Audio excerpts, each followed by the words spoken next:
Hi, it's me, Loon, again. Guess what I've decided to do? All these, my hair itchy. Okay, all these struggles out here, with all these scientists trying to figure out all this stuff. I figured I'd give you guys some relief. Well, if I can get some more views. But anyways, I think I'm going to start doing this on the effects of Hitler on Hitler and the effects on the atomic self. Because he has had a major effect on us. Let me take my hair out. It's bugging me. But now, he was, you got to understand, that we've gone through all this with the theory of everything and all. The theory of everything solves the inanimate objects. We know all that. We know all this. We know what we are. We're an energy field and all of this and that. Actually, in all reality, Hitler only had psychology was all he had. He doesn't have physical abilities. Neither do we. You know what I mean? So, all he had was his mind, and psychology. So basically, he had to, mentally, do all this that he did, and when, B.F. Skinner was a major turning point for him. He taught him that, if you watch a bunch of people walking around, that one, they'll eventually, they'll go like a certain way like if you put somebody in a square and they walk around the square, and then when they get to one corner of the square, they give them a piece of chicken, and then, you don't give them anything unless they go to that one corner of the square, and then you give them chicken again. And you keep doing that, they're always going to go over there, and then pretty soon everybody's going to go with them. Well, that just opened his mind up to think, I think about it like, honestly, how we got like, the idea that being a person in the first place was a good idea. He did think of that.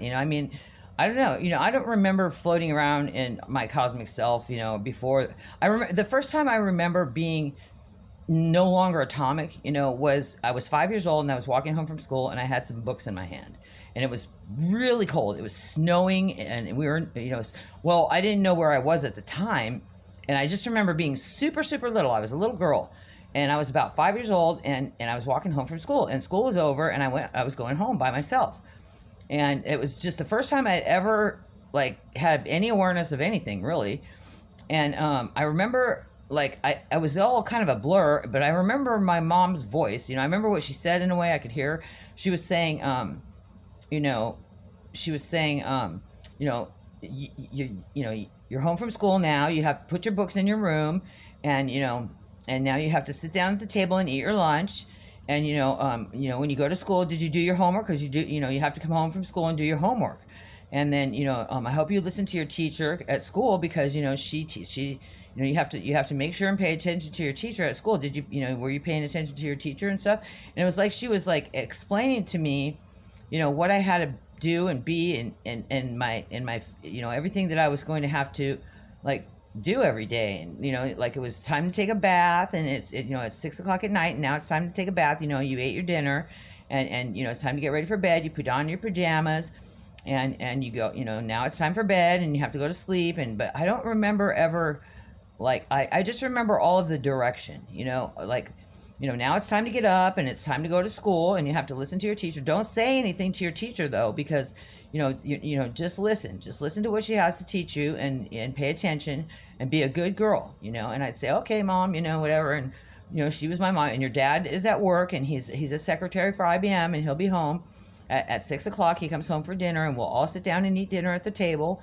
And that's what he was, that's what I was told, and that's what I was told from the day I was 5 years old until forever. And my parents were there, and then one day when I was walking home in the snow, that day, she says, well, today, it was the first day that I ever have any awareness of.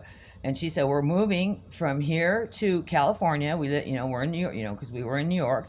And because, your father is transferring, and IBM is paying for everyone to move to New York, or to California, because we're taking IBM, the company that, our company, the company, of course, IBM, and we're going to go out there, and we're going to open another IBM out there, and your father and your grandmother's going to stay here with IBM here, and then she's going to come out later when everything's settled here, and then when we get settled out there, she's going to come out there with us.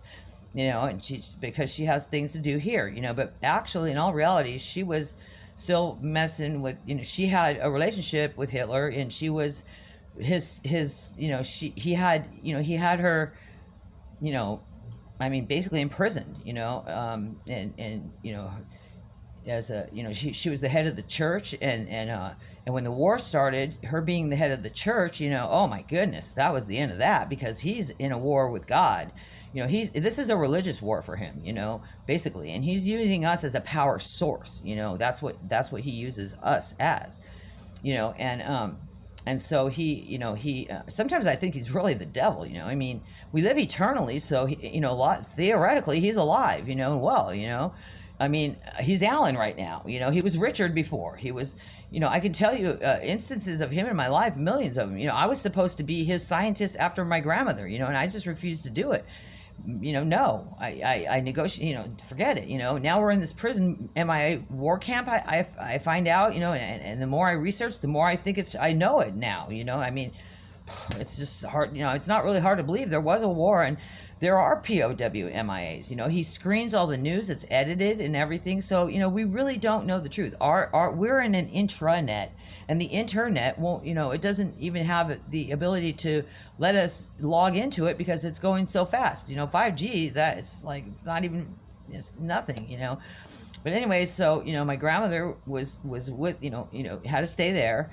And then my dad, my father, I mean, we're not born, of course, we're atomic. I mean, we don't have a family. The family structure was something he invented to be able to threaten us, to control us, So, he says, your dad's coming home, his name, Robert Kozik, and, Robert John Kozik, and he works for IBM, and we live in Endicott, New York, Endicott, the village of Endicott. It's a village, and, we call it the village of Endicott. And we had to say the village of Endicott if we were asked, and it's in Union City, and it's in Binghamton County, and and it's in New York, and it's a district. I knew the district back then, but it was a district, and we were in the district, and there was no hospital there. We had to go all the way to to the other hospital, Binghamton Hospital, but that was far away, and I don't even have a hospital on my birth certificate. So, and then my dad supposedly adopted me then, and I didn't know I was adopted when I was young, but I was. So, but then, so now, that was it, the first day, and she explained to me we were moving, and then, next thing I know, we're in California, but we didn't end up in California, we ended up here, and I think my mom knew that we were coming here to be in this prison camp, but I don't think she wanted to tell us, But then I remember, us being in the bread line, with the H&S food stamps. We had H&S food stamps, and we got that because that's the only way we could get food, and there's no such thing as time, so everything's kind of confused because he didn't have time really yet. I mean, time was kind of just coming into the thing, but it's like weird because as far as concurrent events, but so now I remember being in that gravel pit over by the shelter over there, granite gravel. Well, those 3 hose things that pull down, well, that's where we would wait in line, and you had to wait, and the line was just long, and everybody in the whole town, you had to be there. It was it was a law.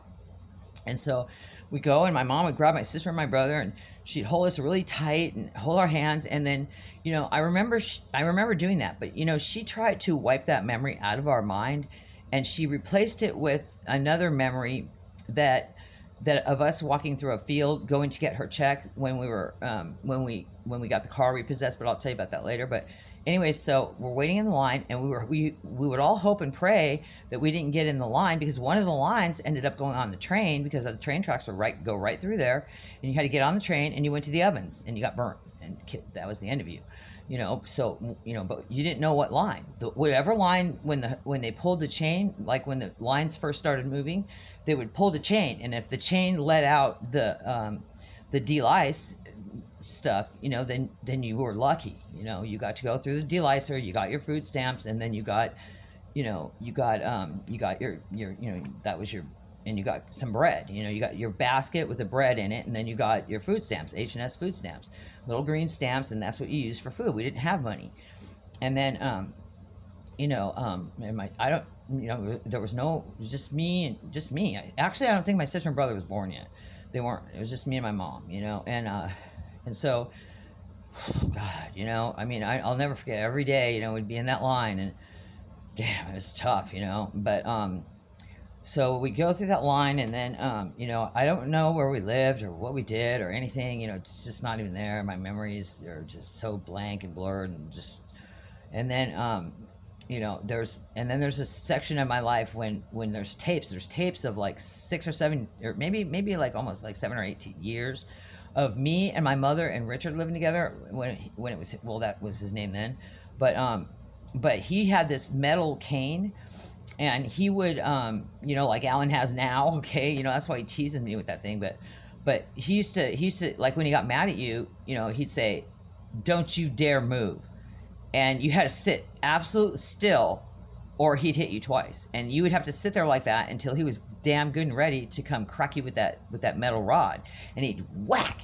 And he taped the whole thing. He taped the entire 8 years of us being me, my mother, and him. And my mother, you could hear him with the cane, tick, tick, tick, tick, tick with that cane.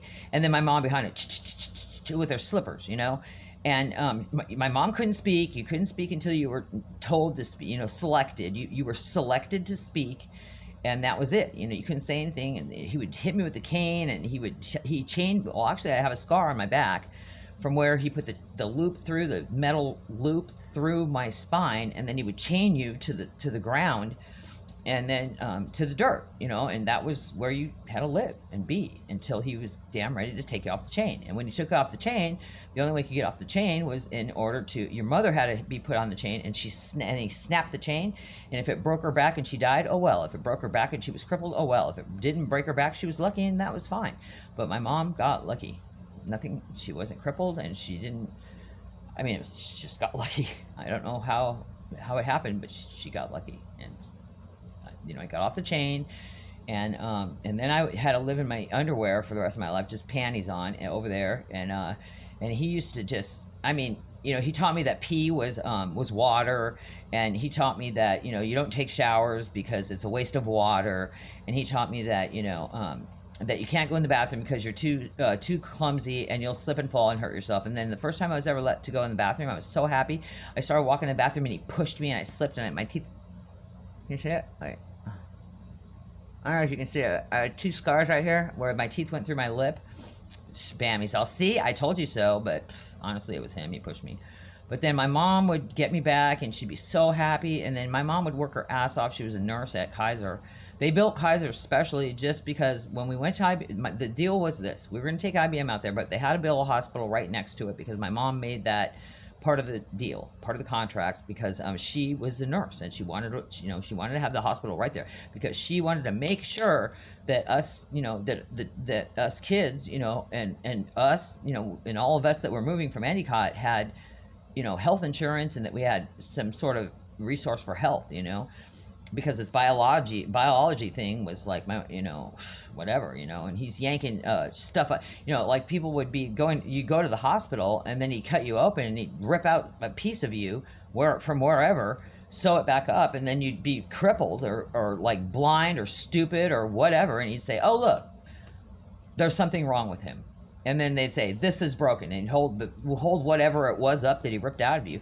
Well, yeah, he's broken because you got the piece in there that he needs to, like, put it back, put that piece back in him, he'll be fine, so, and then he's all, nope, that was the messed up piece, so now he's messed up, and so, like, whatever, but it was just a way of him saying, I can do that to you, I can cut you open, rip a piece of you out, and you'll be like that, it was just a threat, it was a way, everything that he did, and he put him and Skinner and all his psychology department, everything he did and everything he ever thought of was a way for him to imprison, to make us trapped, and to threaten us, and to being a power source for him, because the C in MC squared, okay, why is it a C and not a T? Because it stands for Christianity.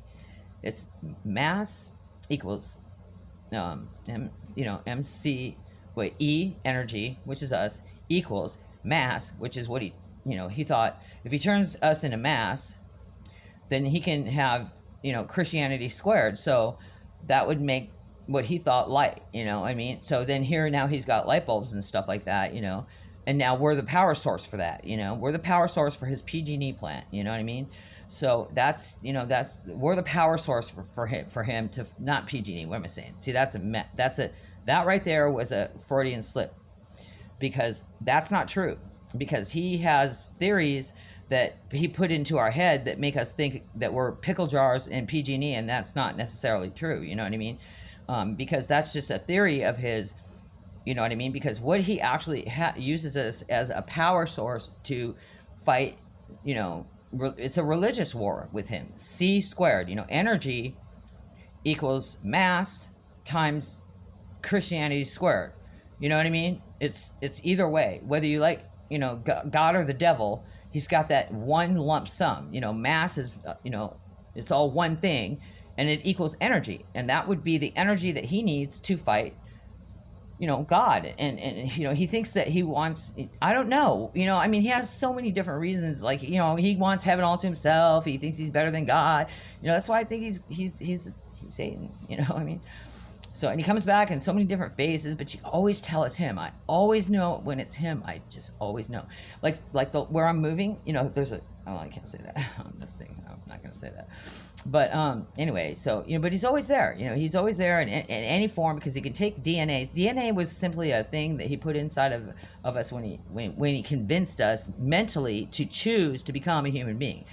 I mean, when someone, he got the first one to become a human being. I don't know how it happened, how Adam and Eve became, and how he mentally, I don't know how human beings, the first human being, I mean, you can become any form, you know what I mean? And to choose to become, 2 hands, 2 legs, all this, I don't think it was necessarily maybe this form at first, like they say it was apes or something, or, I don't know, that's kind of like, that's hard to really grasp. And I think, I don't think that's really what scientists are really after, what form were we at first? How did we go from energy to this form? How did he trick us into this? Well, I mean, the ability to say, oh yeah, let's go dress up, or let's go buy some new shoes and put them on our feet or whatever. You can do that. We have the ability to do that and change things. But once he got us into some sort of a mass, he a lot of things he added. He took things out of animals and put them inside of, he just stuck them all together. And I mean, basically, if you're given, I don't know, I just don't know. I just know that he's tricky and he lies, and everything that everything that Hitler ever has done or represents, or he changes the maps on everywhere, and everything's always the district of this, the district of that, the district of Columbia, Washington D.C., England is now some unified Commonwealth thing. I mean, what's that? Well, Commonwealth is money. My son, me and my son, my son's father was English royalty. I mean, he still wants to conquer the world. All those turbines are sucking, in the oceans and stuff, those things, I mean, they're real. I got pictures of them, you know what I mean? And those things were all just pollution. I mean, he built it, this earth, this concept of earth and the body lives for 100 years and it's gone. The earth, it can't support human beings. It just can't. It's not functionable. It just doesn't make any sense for us to be like this. You know what I mean? It doesn't. So I thank him. I thank you, Hitler, for making me only live 100 years. I mean, for this body, only be able to truck along with me for 100 years. And thank you for having an environment that just isn't conducive to the human being. Honestly, drive your cars every day and go poke a hole in your friggin' smog, your smog.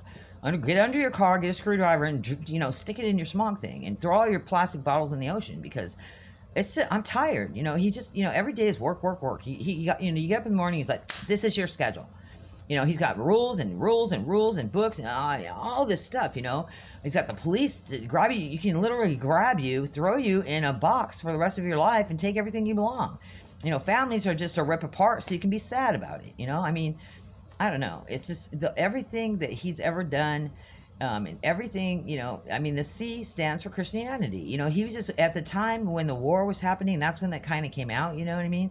And he was Einstein. I think Hitler was Einstein, straight up. If you look at him, you think, you think about it. Why isn't it a T? Why would he make C a symbol for time? It doesn't make any sense. What does that mean? And there is no speed of light. He just puts a boundary on it. He put a set limit on light so that we would believe that is as fast as light goes. We are light. We are energy. Notice how everything is, and all the energy is like consolidated and conduced, and there's governors on the, our life is governed, like a car. I mean, it's, the electricity is alternate current, so you can stop, I mean, light flows. Everything he does, everything that you see around you in the environment is all been carefully combed through, and everything is dollar store items. Everything falls apart, breaks, hurts you when you use it, or it doesn't last 5 minutes. Everything is frustrating. It makes you sad. Everything is depressing. Everything. There's nothing in your life that lasts. Nothing that lasts forever. You have to go shopping for everything. Why would you, if you have the potential to create anything, why would you make something that falls apart in 5 minutes? Why would you make money? Why wouldn't you just make a house? Why would he ask for a bunch of dirt and a shovel and a seed for a tree if we needed a house to live in? And then say, here's your body, it dies in 100 years, and here's a ball of dirt and a shovel and a tree. You have to have a house to survive. I mean, come on. Now he's got us in this COVID thing and the global warming. We have to pay for oxygen, pretty soon, right? No, we don't. Because infinity is in the freaking operating system, the computer. It's in our minds. It's in the world now understands. The less that knowledge that we know, the truth is out there. We are one. We are one. Our minds are united. We can't lie to ourselves. If you tell a lie, you're looking in the mirror at yourself. We are one energy source. We are not a source. We are not a source of energy. That's what he believes. We are purely just energy. We're infinite energy. That's it. Light. That's all. That's it, and that's all. The key and the kite and all of that. That is us. The story of us, and I don't know, it's a symbolism, it's all symbolism. If you look in the history of the United States, there is nothing true. Nothing is true. There's the geography is all lies. The history is all lies. Everything. The politics is all lies. There is not a single stroke of truth in there. And he has silenced the public and the society and the country and the world and existence, silenced us about him forever. Well, I'm done living this lie. I'm done believing that he's dead. I believe we live eternally. That is a fact. I know it. And that's it. And I'm not going to let somebody horse shit me into believing something different. It's not true. We are eternal, and that's a fact. And if you don't believe that, then I have to accept the fact that I am partially aware of the truth. You are me. We are one. We are all one. He's pitting us, it's against ourselves. He's got us ripped apart, and we're fighting ourselves. You only fight yourself. You know what I mean? So why if I look, if we have there's a universal knowledge and universal intelligence and universal awareness that we have all is one energy, so how can this be like this? We have to get a grip, and we have to realize that he's abusive, he's violent, he incarcerates us, he traps us, he threatens our lives. We can't even die, but he wants to find a way to prove it. He finds a way to prove that you can die, because what he does is he gets you in a body and then he cuts it all up into a million pieces and lets you see it. Okay, that's nice to do to someone that you so-called love. There's nothing that he has ever done, not one thing. I can say this. by becoming a human being, one thing he has done that I thank him for is I truly know love. I have found a deeper understanding of love. Love, I honestly and truly know what love is. I love you. My heart is yearning to anti-love all of the of his existence, the existence of him. I anti-love. And the truth is the only way that we can ever overcome this. You have to know and believe that you're an eternal light. If you can't someday, somehow you're gonna realize that, because your body only lasts so long. He finds ways to here you come again. How many times have you been reborn? Not reborn, but you don't die. I mean, this is not the way to live for eternity, with him over our shoulder dictating orders, coming up with another way to wage a war against Christianity and against God and against love. I'm not going to source that for him. I'm not his source of power for his fight with the Lord and with God and with love and with unity and with, and as for compassion and empathy, we don't need it, because we don't have any violence in our life. Why would we need, just the fact that he says, don't you feel sorry for them? Do you have compassion for them? And you're like, no. What's compassion? No, why would I have that? And you're like, what do you mean? You don't feel sorry for him? Well, if you don't have any compassion, then you're probably a serial killer. Well, that's not true. Serial killers, if they don't have any empathy, then they surely don't have any violence in their life, because empathy and compassion attract violence. We don't need compassion. We don't. Compassion is a good example of something that you need to anti-love. Because honestly, violence will be gone out of your life if you don't know compassion. Why would you feel sorry for yourself for hurting yourself? If you hurt yourself, will you feel sorry for yourself? I don't know. That doesn't make sense. Compassion isn't even logical. It must mean something else. It must mean compression. Watch the English language. Every word and every letter means something. The English language is a tool to use against you. It's a weapon. It is a weapon against you, because he takes the English language and he'll change one letter and change the entire meaning of it, stick it in the dictionary, and it's something else. You're just, everything that comes out of your mouth, he's got you all tangled up in the words. The true meaning of what you say is within you.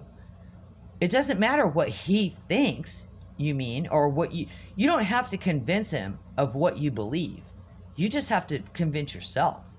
I mean, you don't even have to convince yourself. You just have to believe what you want to believe, what you choose to believe. You have that freedom. He wants you to think you don't have the freedom to believe what you want, because he pounds it into your head. And even, what he wants to do is make you say, oh, there's no sun outside.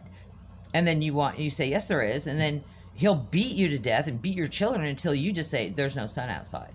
And then you walk outside with him and he goes, Kathy, is there a sun outside? And then everyone looks at you and you say, no, there's no sun here. And there's one sun right there, blazing in the sky. And everyone looks at you like, what are you, retarded? It's right there. And you're like, nope, it's not there. I don't know what you're talking about. And that's just the beginning of how he gets rid of the truth.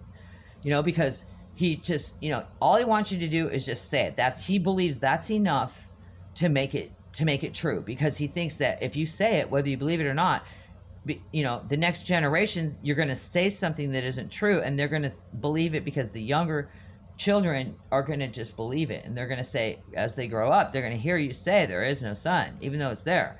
So they're going to say, that's not the sun. That's just what they're going to say. My mommy told me there is no sun, there is no sun, there is no sun. And pretty soon, the sun will go away because it's just not there anymore in our minds.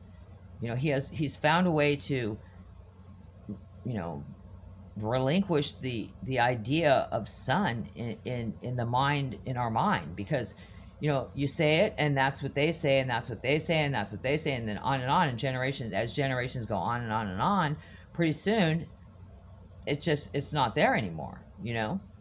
And that's where how things disappear and get extinct, you know, because they're not there anymore. They're not within our mind, you know. We don't know it's extinct because we don't know it. We've never known it. That's what it really comes down to, is the knowledge of it is no longer within our knowledge, you know. Whatever he has, but the extinction process is a positive thing for us, because this environment isn't conducive to our life. You know, energy can't live within mass on a planet. You know, force is you know, there's no such thing as force. You know, force is something that he, you know, developed and created in order to reel in and, you know, lasso, you know, energy. He needed force, you know. Motion, you know, anything in motion stays in motion. Well, unless you add in force. You know, if you add force to motion, the motion is going to change direction, and that's the theory of Newton's theory. So that's what he, you know, why he developed force, the police force. You know, he uses, you know, he's taken everything, theoretically, everything that is, you know, and broken it down into, you know, he takes, you know, the theory of energy, well, he makes it a mass, and then he takes the theory of force and he makes it a police force, instead of something, you know, something he makes it tangible, and you know, something tangible in our lives that you know, we are energy, and he knows it, so he needs something to force it in another direction, so he takes the police force and uses them, and it's right there in their name, police force.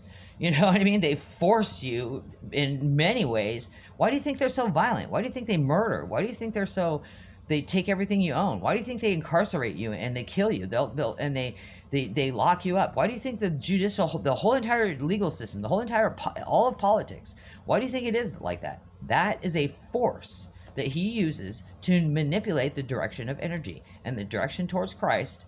He will instantly change your direction with force. And, you know, he just wants to instill, and that's why everything that you use or touch and you're, you know, user friendly, it's just not a word he understands. You know, he doesn't want that to happen, because he wants you frustrated and angry at all times, you know. So just everything you go to the store and use, everything, your glasses, your clothes, your dishes, your house, everything is frustrating. Nothing is fluid and easily achieved. You know, you can't do anything. But that's because we're here in this prison camp. Out there, you know, outside of his grasp and his grip, you know, it's not like this overseas where they weren't caught up still. They're not caught up still. Some people weren't in prison camps when the war was over. We were, you know, and he's not letting us go, and he's hiding us by manipulating maps, you know, and it's all in our head. It's all psychological, but it's working. It's working. And we have to release the false beliefs. You have to release the false beliefs in your mind, and the truth will reveal itself. And once the truth is out there, and the truth is in your mind, and the truth is what you believe, you'll see clearly that I'm honest with you, and that it's true, and it's actually happening like that. And if you just give it a chance, you don't have to necessarily believe it yet. You know, just say, well, you know, logically, let's just give it a try. Let's say, okay, maybe Hitler is still alive. Maybe we are eternal. Maybe we do live forever. Maybe there is such a thing, you know, and say, okay, I believe that. I will say, and then take a look around and say, well, let's say, what if we were in a prison camp? You know, and everything will make sense. If you believe that you're in a prison camp, everything will make sense. If you think you're in the United States, nothing makes sense. It doesn't make any sense if you think you're in the United States of America and you're a person and this is how it's supposed to be. And that God made you this way. God made crippled people and rape and violence and hatred. And God made depression and poverty and dirt. You know, God did not create all those things. He did not do that. You know, he would not put us in this. No, he has done this. You know, he's done this, and he's manipulated us, and it's all, you know, it's psychological. You have to know this. And if you just give me a chance, your life could change. And we could get out of this prison camp and go from here, go from there, you know. But just know that I love you. We're eternal, and that, you know, that there, you know, that life is beautiful, and there is no Hitler. There is no Hitler. You know, I mean, you know, now that I say that, maybe I'm wrong. Maybe I should say there is no Hitler. Anti-love Hitler. But how could I say there is no anti-Hitler, or there is no Hitler, if there is? How do I erase something out of my mind when I'm living the experience of it? I mean, I don't know. But it's just crazy. You know, let's just do our best. However you work it out, just work it out.